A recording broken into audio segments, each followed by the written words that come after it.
নমস্কার। গল্পকথা বই তরুমা চ্যানেলে আপনাদের সকলকে স্বাগত। সত্যজিৎ রায়ের ফেলুদা সিরিজে জটায়ু, সন্তোষ দত্তকে মোটামুটি আমরা সকলেই চিনি। আজ আমি যে ঘটনাটি বর্ণনা করতে চলেছি, যদি সেটি ঘটতো তবে জটায়ুর চরিত্রে সন্তোষ দত্তকে আমরা পেতাম না।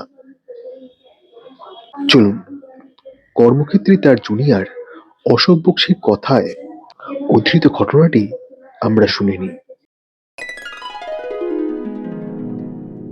আর একটু হলেই সোনার কেল্লা থেকে ছিটকে যাচ্ছিলেন জটায়ু সন্তোষ দত্ত। আমি তখন সবে সন্তোষ দত্ত জুনিয়র হিসাবে কোর্টে যেতে শুরু করেছি। একটা হত্যাকাণ্ডের মামলা নিয়ে ওর তখন দিন রাত প্রায় এক হয়ে গেছে। তার মাঝেই একদিন ফোন এলো বিশপ লেফ্রয় রোডের বাড়ি থেকে। ফোন রেখে গম্ভীর মুখে সন্তোষদা বললেন, এ তো মহা মুশকিলে পড়লাম দেখছি।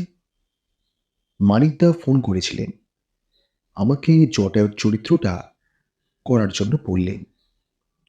রাজস্থানে 1 মাসের শুটিং।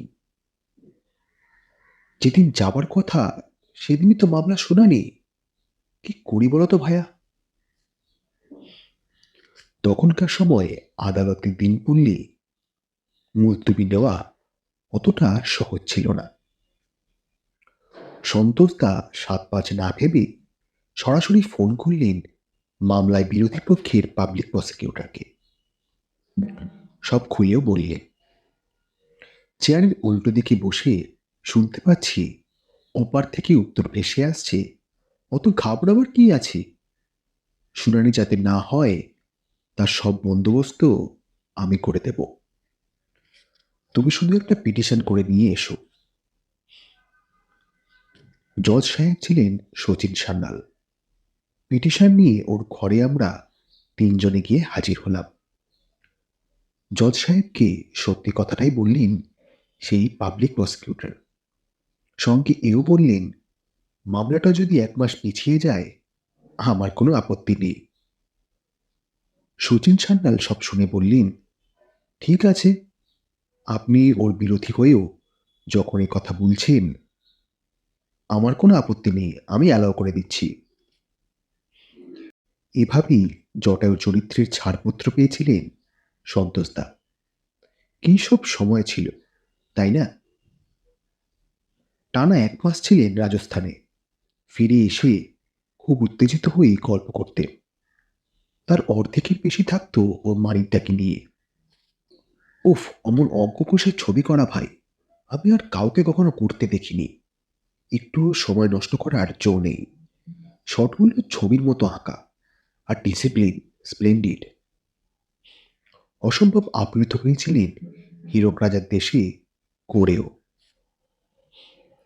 শুটিং এর শুরুতে নাকি কিছুতেই বুঝে উঠতে পারছিলেন না ওর অভিনীত বিজ্ঞানের চরিত্রটির ডাইরেক্ট কেমন হবে।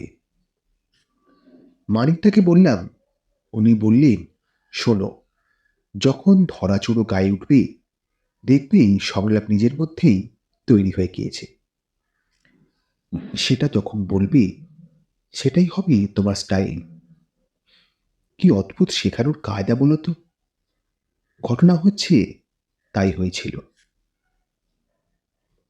সোনার কেল্লা শুটিং সেরে এসে আরেকজনের কথায় প্রায় বলতেন, কামু মুখার্জি। গোটা শুটিংয়ে খুব মজা করতেন কামু। এর পিছনে লাগতেন, ওর জুতো লুকাতেন, তার জামা হারিয়ে দিতেন, আর খুব খেতে ভালোবাসতেন। ওখানে ব্রেকফাস্টে থাকতো কর্নফ্লেক্স, দুধ, কলা, ডিম, আরও অনেক কিছু। অনেকেই পুরোটা খেতে পারতেন না, বাকিটা চলে যেত কামুর প্লেটে ওর আগাম নির্দেশ মতো। কামু নাকি অনায়াসে 2 লিটার দুধ, কি 6টা কলা বা 4টে ডিম খেয়ে ফেলতে পারতেন। এই কামু মুখার্জির সঙ্গে অভিনয় করতে গিয়ে একবার কিন্তু একটু হলেও ভয় পেয়েছিলেন সন্তোষদা।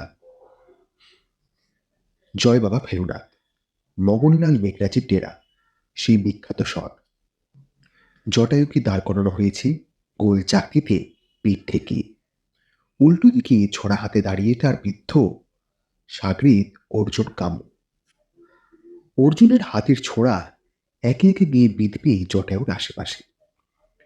এই দৃশ্যর কথা আগের দিনই সত্যজিৎ রায় বলে দিয়েছিলেন সন্তোষদাকে।